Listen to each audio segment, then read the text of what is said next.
All right, well, welcome. Again, if those of you that have been here before, if you can hear me, raise your hand in the GoToWebinar hand raising control panel. Wonderful. Right on it. Everybody's raising their hands. People are starting to filter in. We have a lot of people signed up for this, webinar, but it's a nice day, so maybe people are unsheltered or not in place. But we are here and are on time. So I'm going to put down the hands. And then, what are we talking about today? Well, what I wanted to talk about was the process of doing a home buying consultation virtually. The process, the content, what would you need to do it effectively? I've been doing a number of these lately. And oops, let me just make that work. All right, here we go. So I've given you a copy of these slides. We're going to meander maybe onto the internet, and I'm going to show you what some of these things look like in real time, in real place. But there are some elements of the virtual buyer presentation. First of all, you need to have a place to do it. Which would be preferably, a place that is a little bit quiet. We've all seen people on, the news and on TV, doing an interview and their dog comes over, their kids run up to them. You get the idea. So it's actually would be good. One of the things that I think people are going to be thinking about differently, and this actually involves home buyers as well, is the whole idea of having a virtual office set up, a work from home place. So you're going to need probably something like that too, right? And you need to have a decent internet connection, right? You might want to upgrade your microphone and your camera. So I have a laptop, and the laptop has a built-in microphone and a built-in camera, neither of which I'm using at this point. So what I'm using for a camera is a Logitech webcam. Right, because it's a different resolution, better resolution. I like the way in which it frames the video. Right, now the Logitech webcam also has a built-in microphone, and that microphone is better than the microphone that came with my laptop. But I'm not using the Logitech microphone either. I have something called a Yeti. I don't know if I can bring it up there, but a Yeti is a better microphone. Let's just say it's a big mic on a stand, and it has better quality. So and even though you have a better camera and a better microphone, we still may have some issues. So with this, the whole idea of communicating it effectively without glitches and things like that. So it would be better to start with the best that you can, a good camera, a good microphone. Right, the other thing is about lighting. So my microphone, my camera, which is a Logitech, is sitting on top of my laptop. My laptop is actually sitting on top of a couple of real estate textbooks. Right? I found something to do with them, just so that it's up at the right level. I want the camera to be sort of facing me dead on, and right above the camera is a light that is a lamp that is clipped on, one of those clip-on things that go with a flexible stem, and it's got some white, some like paper towels actually taped over it to sort of blunt it so it's not too bright, right? So you might want to think about what lighting. How many of you have been on Zoom meetings or something like that, and there's some guy that looks like he's in the dark and he's way back, and it's like you've heard the line, you don't get a second chance to make a first impression. So if this is what we're doing to communicate with people, then we need to make a good first impression.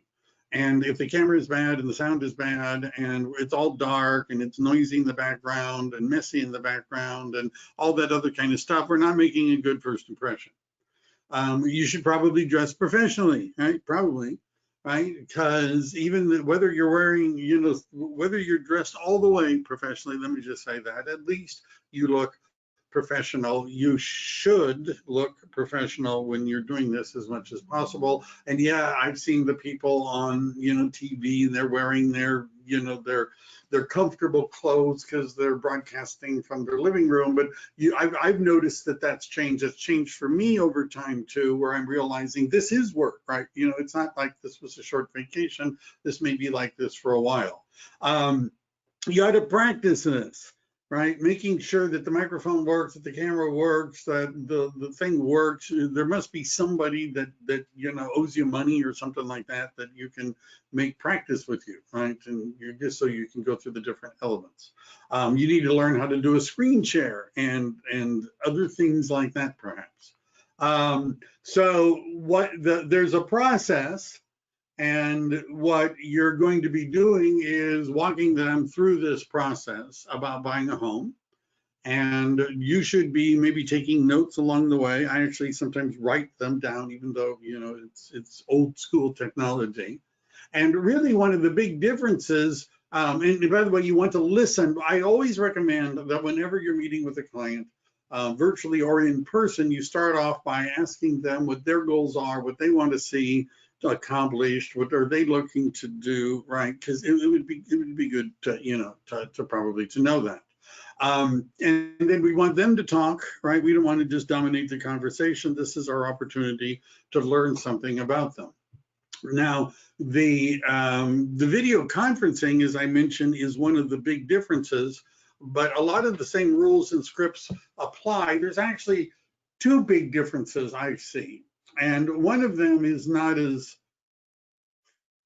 two big differences. One is we're going to be conducting the consultation using Zoom or Google Meet or Microsoft Teams or one of those programs, right?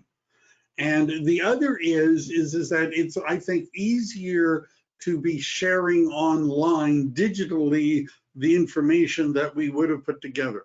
Right, one of the biggest hassles for my system of doing a home buyer consultation was all the stuff that I wanted to give them, right? You'd go get a binder, a little file folder from the office, and you'd stick in your business card, and you'd print out copies of stuff and title company things about buying a home, and you'd put it in a package and that you could give to somebody, right? So we're going to talk about how you can still do that, but you don't have to print stuff out and put them in a folder and actually give them to people. You can organize it and transmit that information to them digitally or online. Now, you could have done that before. However, since they were coming into the office anyhow, right, you wanted to have something for them rather than just an online link. Now it's just online links because they're not coming into the office. What would we want? And so there's like 6 general things that we're going to talk about. And I have a sample, and whether we go through that one or not, but market conditions, right? And you need to be up on what's happening in the market. And some of you have seen me run some of the market statistics. If we have time, I'm going to show you an update to that. But on what's happening this week, what's happened in the last couple of weeks, what's happening in the market, you should be reading things about real estate all the time. You ought to create a Google alert about what's going on in the Santa Clara County real estate market or whatever county you're focused on. You should be reading other real estate agents' blogs. You should participate in some of the Santa Clara County or the association meetings where they're talking about statistics so you know what's going on. Right. So part of what, so why is the buyer willing to meet with you? Right? What does the buyer want? And one of the things the buyer really wants to know is now a good time to buy a house? Or what's it like to buy a house now? And should I wait to buy a house? Right? All those sort of things, isn't there a recession coming and aren't the prices going to drop and won't there be good deals? Right? These are all things that you ought to prepare for. Right, in advance. And if you don't know what to say, ask Google it, right? You should know, is the inventory going up or down? By the way, I looked for a 7-day period that I think ended on Monday or something like that. And the number of pending sales in that 7-day period was 1 off what it was in 2019 for the same 7-day period. So the number, you ought to know what the number of sales are like. and how many of them are pending and how many are active and all that sort of stuff, right? How many days are on market, months of in, you should know about this stuff, right? Interest rates, list to sales price ratios, you should know about this. Now, again, one of the values of having a digital folder is that there are a lot of reports that we could put in that folder. For example, RPR has reports with graphs and charts and statistics that they could run for Santa Clara County or the city of San Jose or a particular zip code. You could be putting stuff, but you're going to want to talk about the market. Is it a buyer's market? It's a seller's market. Are there going to be multiple offers? What are the price ranges that are most active? All that kind of stuff, right? If you don't know, you should watch some of my old videos. You should talk to them about getting pre-approved for a loan, right? And that first of all, there are, given the shelter in place and the COVID-19, some of the listings are actually saying, if you don't have a pre-approval letter, you can't look at the house. Have you seen those on the MLS? I have. And that form, the listing form, the amendment, the addendum that's the COVID-19 for the listing, actually asks the seller, there's boxes for them to check. And one of the boxes is that they're only going to show the property to people that are pre-approved, right? So if you don't have pre-approval, you can't even see some of the houses. And even if you found one you like, you're not going to be able to make an offer until you get pre-approved, right? Because that's what everybody's expecting. And the sellers don't want to go through all the hassle of the showing and the disinfecting and all that other kind of stuff. If you're an unemployed, bankrupt arsonist, right? Why would they want to do that? And so we might want to talk, we're going to talk about that. These are just some of the things. You're going to want to talk about the agency relationship and who works for who and how all of this works. And so that they have an understanding, you have an agreement on how we're working. One of the things that I think that real estate agents sometimes do is we spend too much time on, when we're talking to buyers, on the what and not as much time on the how, right? So we're good at saying, well, where would you like to buy and what price range are you interested in and what kind of home do you want to buy and what school districts are you interested in and what number of bedrooms and bathrooms do you need to have, right? And then I'm going to go find it, right? But in addition to talking about what, we should talk about how. How are they going about buying a home? What is a system that would allow them to get the best deal possible when they're buying a home? And how would an agent work in that system? That would be a topic we might want to discuss. And yes, ask for referrals. Now, I know that the general idea isn't it that you wait for it to be closed and then you ask for referrals, right? Afterwards, when they're happy, right? Well, what if they're not happy? What if there's something broken in the house? What if they're busy because of the move and everything? What if they forget about you because they don't need you anymore? So people are oftentimes happiest and most excited when they're in the process, getting started. Hey, we met with an agent yesterday. We're going to go buy a house. We're so excited, right? They tell their friends. And when they're in contract, and when they express that, one of the examples is that if like I put shopping for a car, and all of a sudden you start to notice all these other vehicles and you find other people that are shopping for cars and you start talking to them. It's the same thing with people shopping for a house, right? So we might want to mention that you work by referrals and give me one. You should talk about what is the search criteria and how that process is going to work, right? I have some thoughts, this may surprise you, about how you actually should do the search in the MLS. And it's maybe different from what you're doing now, let me just say. But you might want to go over those parameters and you want to, figure out, what kind of schedule they're going to have. Then we're also going to want to get them to sign, although this would probably be digitally rather than, as my picture, a exclusive buyer agency agreement or buyer broker agreement. And I'm going to show you exactly where those forms are and how to do it and go through a little bit of your options. And this should be done sort of as a matter of fact thing. It's an essential piece because you want a commitment from them if you're going to, make a commitment to them. So the folder, which I mentioned, I put together, this is essentially the same stuff that I might have put into the, a folder to hand to somebody. But now my folder is a Google Drive folder, right? The folder could be a Dropbox folder. Right? I guess it could be even a OneDrive folder. I don't know, right? I'm not into sharing OneDrive folders so much, but it could be a Google Drive folder, and I would basically copy what's in it so that each person would have their own folder, and I might have information on these sort of things, right? For example, I have a sample NHD report. I have copies of the environmental hazards book, the lead-based paint book, all those little booklets we're supposed to give them.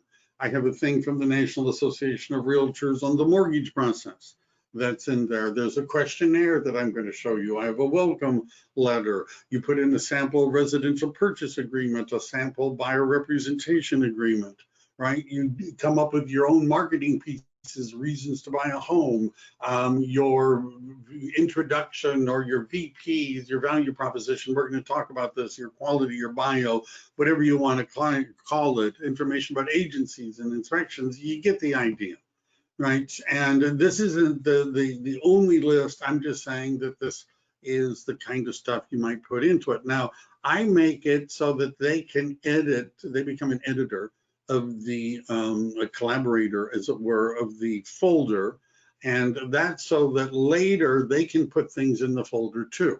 So for example, when they get a pre-approval letter, they can put it in the folder. Their proof of funds, they can put in the folder. The love letter they're going to write about how much they love the house, we're going to put that in the folder. And then we're putting things in the folder to share them with each other rather than emailing them back and forth.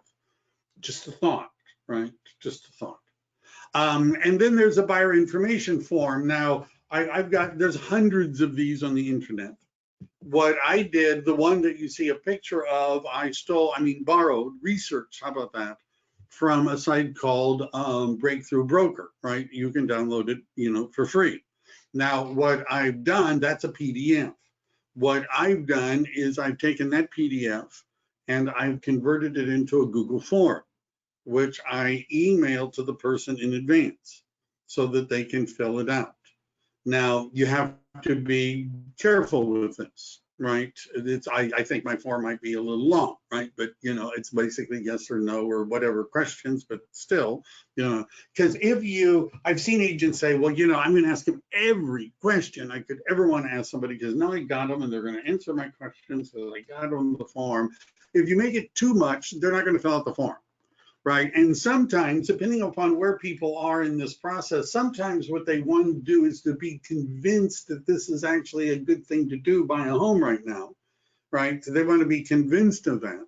And they're not really in the mood to fill out a really long form if they're not actually serious about buying a home. They're not ready yet. Right. But yeah, I ought to give them a link to the form anyhow. Right. That way, when they fill it out, for me, it goes into my Google and it becomes a spreadsheet, which I can incorporate very easily into my contacts in Google. You ought to then have an agreement on the next steps, right? And so these are the different steps that when we're actually doing the home buyer consultation, right? So in setting the stage, so we've logged in, we're on Zoom, we're with Google Meet, whatever program you happen to want to be using. We chit chat, we welcome, you're establishing rapport. What do you guys want to get out of this? And one of the approaches is say, now look, if there's going to be two possible outcomes after we talk today, right? One is that this is going to look good to you, and we're going to choose to work together, and we're going to memorialize that by agreeing to work together, or you've decided you don't want to work together, that you want to do something differently or nothing at all perhaps, which is, either is fine, we'll part as friends, but one of those two things is going to occur, right? Now, what that discussion is doing is sort of premising everything on the idea that we're going to get an agreement to work together exclusively, right? That's where we're going. And then we're going to go to this buyer's guide, which is really this presentation. And this is a sample of a script, right? So thank you for taking the time to be with me today. The purpose of the meeting is to focus on what you understand your wants and needs so we can find you a home. We're going to, anyhow, you get the idea. Right now, you might want to practice this if you've never done this before, right? This is just a script that I borrowed from somebody else. I've done hundreds of home buying presentations though, so I'm not really worried about the words, but if this is your first one, you might want to sort of script it out and, what are you going to say, right? You just fine. And then you're going to want to do, so another step in this is to do a needs analysis. And also part of this is educating the buyer. And so the needs analysis is to find out what it is that they're looking for in a home. And it's to separate the wants and the needs. And one of the things about this discussion is we're in a market where sometimes it's better to broaden the search than to narrow it. You understand what I'm saying? Broaden the search rather than narrow it. So if somebody says to me, well, we want a 4-bedroom, house with 3 bathrooms, that's what we want. I'd say, okay, great. Ooh, yeah, 4-bedroom, 3 baths. Yeah, that's nice. So let me ask you this. Supposing I found a house that was the right price in the right neighborhood, everything was right about this house, except it only had 3 bedrooms. Now, are you saying you don't even want to hear about homes like that? Is that what you're saying? You don't even want to, or would you be interested? And a lot of times they're going to say, well, yeah, I mean, we would, if everything else was fine, yeah, we would take 3 bedrooms. So how about the 3 baths? Supposing there was only 2, you see where I'm going with this, right? So we want to not just take their wish list as a wish list, but maybe probe a little bit to find out, is this a real need or is this a want?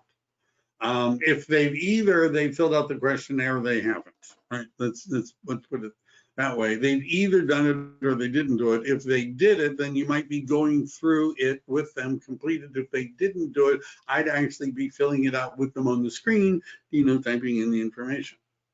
By educating the buyer, again, that's where we're going to be talking about what's going on in the market. And, do you happen to know that we're right now in the seller's market? Do you know what's happening to interest rates? And we may be asking the questions, right, about that sort of stuff. You should share your value proposition. You know what that is, don't you? Don't you have a value proposition? If somebody said, I'm thinking about selling my house, tell me what you're going to do for me, right? You can articulate that. I'm sure you can. If somebody says, I'm thinking about buying a house, what's your value proposition? What are you going to actually do that's going to help them buy a house? What's the result of you doing all this, right? What's the result? Now, the way I explain this to people is the result of me doing all this is that you're going to get a much better deal when you're buying a house. You're going to get more house for less money. You're going to be saving money. You're going to achieve a better result if I'm doing all this for you than if I weren't or somebody else wasn't either. You're going to get the best deal possible if I do all of that, right? But this is just an explanation of the value proposition, and it's a slide, in my presentation. You should talk about service expectations, right? How do they like to communicate? There are people that only want texting. There's people that like emails. Some people still want to talk on the phone. I know. It's just hard to understand. Just hard to understand. So I actually have an app that works on my phone as well on my computer. It's called Pulse, P-U-L-S-E. And someday I'm going to do a class on all these little apps. And what it allows me to do is to type on a computer my text messaging, right? So if somebody's messaging back and forth, I can actually be doing that on my computer. I don't have to use my phone and my, stubby sausage fingers and that sort of thing, right? So so if somebody says, I just like to be text, that's fine, easy copy paste, but you should talk about this. You should talk about the process. And what's changed now is that people have been, the first showing has been online for a long time. Let's just say it. The first showing has been online for a long time, but now it's even more so because you want to go through the virtual tour, look at all the pictures. You don't want to go through the hassle of going to look at homes under COVID-19 if you really don't want to have any interest in buying this home. You're going to want to, while you're having this, you're going to want them to be engaged in the conversation. You're going to want them to be asking questions, and you're going to want to do what's called a trial close, which is where you're getting them to nod in agreement. So you want to be asking them questions along the way where they will say, yes, I understand, that's good, right? Because we want them to get into the habit of saying, yes, yes, that's yes, yes, yes, right? Yeah. And then we're going to close for the agreement. But you might want to explain that how you're compensated if they don't already know that, right? That you're compensated by the seller, that they don't have to pay you, and that if you're, for them to get 100% of you, you need to have a commitment from them. That's just the way the life works. And if it's not working out, we could talk about that, but you need to explain that to them. So the exclusive buyer commitment, you should get that before you get embarked on showing people property. If I gave you 100% of my time, would you agree to work just with me in finding a home? Right? You have to ask that question, explain, I'm going to be working for you. I'm going to give you all my time. What I ask is while we're working together, you're working with me exclusively, right? If you see a for sale by owner, you see something on the internet, and you're interested in looking at it or getting more information, you need to reach out to me so that I can help you get more information. I have software that can get more information than what you're going to get from the public sites. Will that work for you? Do you agree? Is that going to be, and get them to make, a commitment. Now, you have choices when it comes to this whole subject. One is you could follow a path that many agents take, which is to say nothing, right? You don't want to bring it up, right? Because maybe they don't want to work with you exclusively. You don't want to bring it up because they might say no, right? Of course, I would want to know. You know what I'm saying? I just sort of want to know. You might take the next step, which is to say to them, so I'm going to be your agent, right? I've heard agents say this at open houses. I'd like to apply for the position of being your real estate agent, your realtor. How's that? So I'm your agent, isn't that right? I'm going to be your agent, and I'm going to help you find the property. It's going to be awesome. We're going to work together. It's going to be great. Right now, the advantage of that is that if somebody asks the buyers, do you have a real estate agent? They might say yes, because you said, I'm your agent. And they said, okay, right? So, what does that mean that you're their agent? I don't know. I don't really know. You could get a verbal commitment. You could say, look, I'm not a salaried employee. I get paid only by commission. My time is all that I have. The money comes from the seller, not from you. But in order for me to make a commitment, to spend the time, to do the research, to do the work, in order to help you get the best deal possible, I just need a commitment from you that you're going to be working with me exclusively, and that if you see something, if you find something, you're going to let me know so that I can represent you in the writing of the offer and the closing of the transaction. Will that work for you? Right? Is that going to work? And they could say, yes, that's fine, you got it. Now, I've done this and gotten people shake my hand, look me in the eye, and say, absolutely no problem. And and you probably know what happened. They ended up buying a home from a listing agent at an open house who offered them a credit.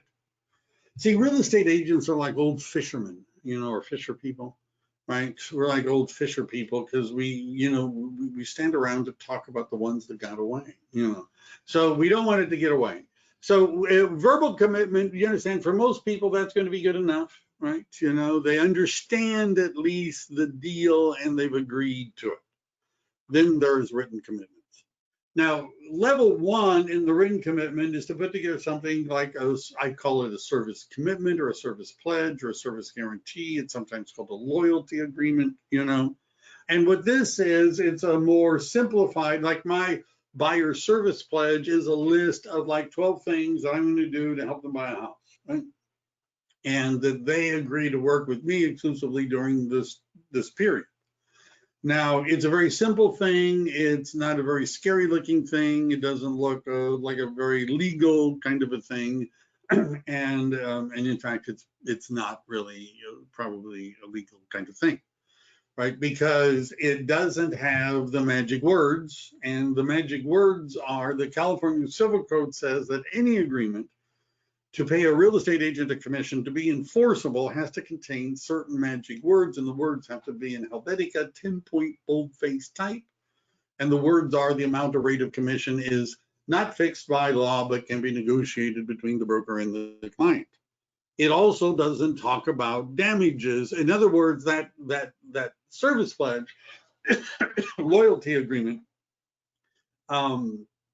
is probably not legally enforceable in court. Not enforceable in court. However, the question is, why are we asking them to sign something? Is it so we can sue them in court, or is it to more solidify the commitment? And this at least does that. They've now signed something that says they're going to work with you exclusively, not a legally binding agreement. Then there are the actual binding contract type forms. And there's two of them from the CAR. There's also a buyer representation agreement, but I'm not going to, really get into that one right now. So what are the next steps? Do you have any questions? Establish the best way to stay in contact, confirm the criteria. If they have to sell a house in order to buy a house, that's a good thing. Help them with that. If they haven't spoken to a lender, give them 3 lenders. I always tell them, talk to a bank, talk to a mortgage company, talk to a credit union, ask for a referral, right? Those would be some of the next steps. That's my information. If you are interested in talking about coaching or increasing your business. And what I'd like to do now is to let's look at the forms. Doesn't that sound like fun? Let's take a look at the forms. So, there we go. We're going to zip forms.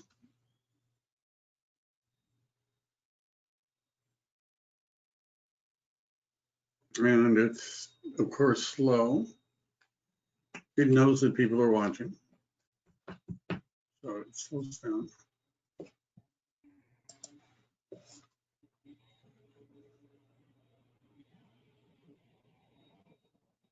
And let's see, how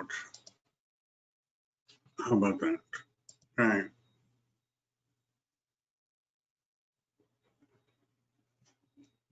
There we go. So there are 3 possible forms that are in the zip form library that you could have them sign at this point. I haven't added any of them here. So we're going to click on add a document, add a form, and we're going to go to and search for the word buyer. So buyer escrow instructions, buyer demand, buyer. So here are the different forms. One of them is called the, where is it? The buyer representation agreement. Here we go. So here is, this form is called a buyer representation agreement. It's non-exclusive. I'll explain that later. And it also does not mention anything about compensation. So I'm not sure why we're going to use the form, right? Then there is the non-exclusive and the exclusive. Let's look at the non-exclusive form first, just for fun, and then we'll look at the exclusive one. I'll do that so I don't have to go back. All right, now let's do the exclusive one first. I'm going to start with the one that you probably would like them to fill out. And it starts with the agency disclosure. Is it appropriate to be talking about agency disclosure on a virtual home buying consultation? Appropriate? Let me ask you this. If you're representing a buyer, when are you supposed to get the buyer to sign off on the agency disclosure form? When? And some of you may be thinking at the time or just before you write an offer to purchase the property. Now, that's partially right, but what's wrong with that is that's not when you should be doing it. That's the last possible moment to do it without violating the civil code. When should you be doing agency disclosure? According to the back of the second page, the copy of the civil code on the back of this page, according to that, it says when your relationship with the buyer is more than transitory in nature. And I think we would agree the whole purpose of doing the home buyer consultation is so that our arrangement with them is not transitory in nature, right? So this would be something to discuss. It also, because it discusses who the listing agent works for, puts you in a position to discuss why working with the listing agent directly may not be the best idea. If you were getting divorced, would you use the same attorney your spouse was using? I'm just saying, right? Then there's a place for them to sign. There's a back of the civil code for you to read. There's the buyer representation agreement. So you fill it out beginning on this date, ending on this date. This is one of the first things to think about. How long of a time period are you going to ask people to sign this? You know, how long? And let's say it's the longer you make it, the harder it's going to be to get them to do it, right? So 6 months, they may not want to do it for 6 months. What I learned is that it was easier to get people to sign something like this for a shorter period of time with a renewal if we're all good to keep going than it was to get them to sign for a really long period of time. I'm just saying it's something to think about.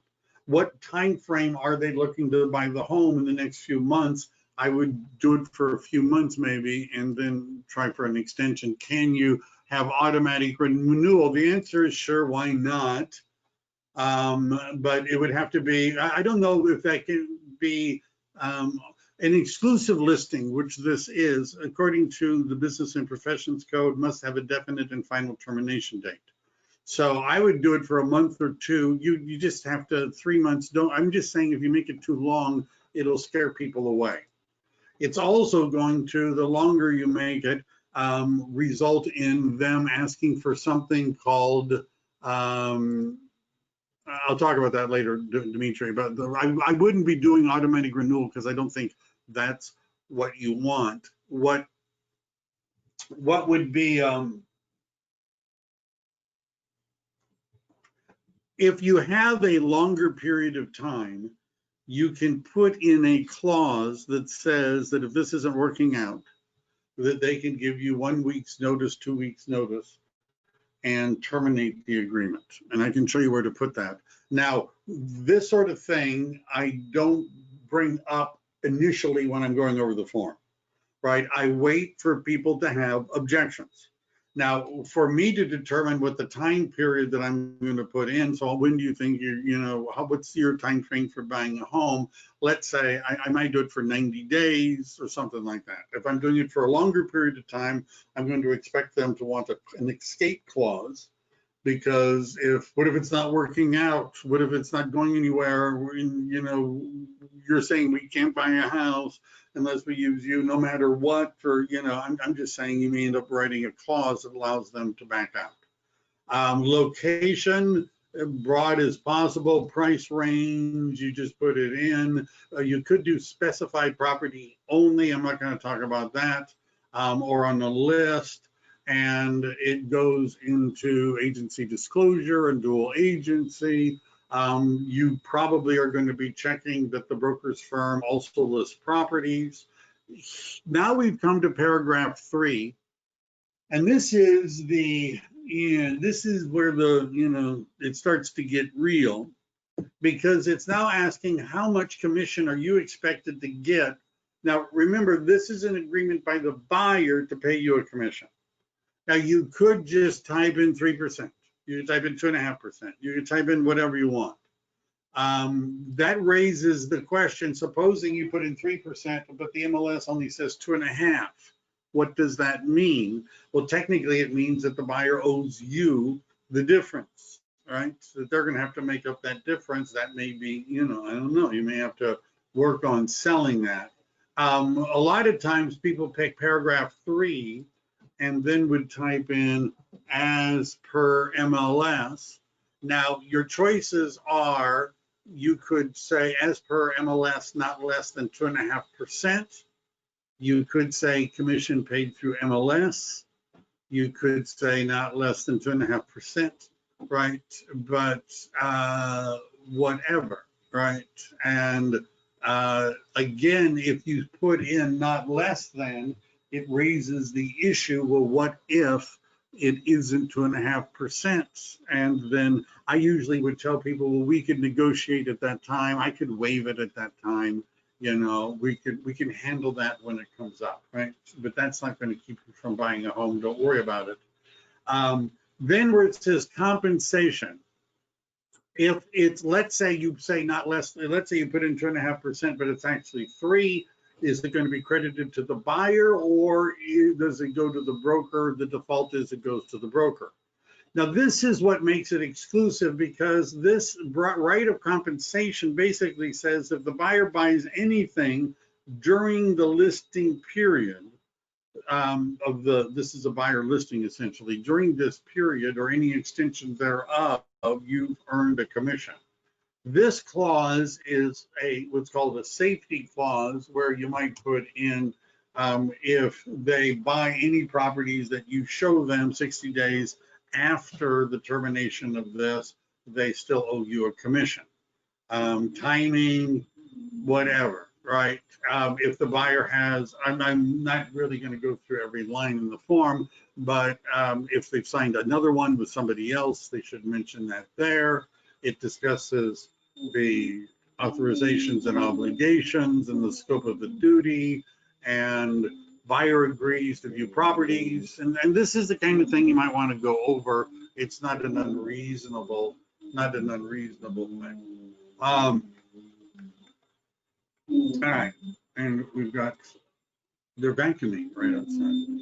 Now, there's a non-exclusive form, which I'm not going to really get into. I discuss this one when you're working with investors, because the non-exclusive form basically says that they're obligated to pay you a commission if you've introduced them to the property or negotiated on their behalf.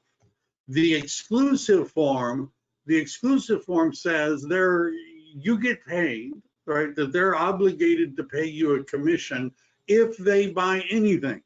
For sale by owner, expired listing, new home subdivision, it doesn't matter. If they buy anything anywhere, then you have earned a commission.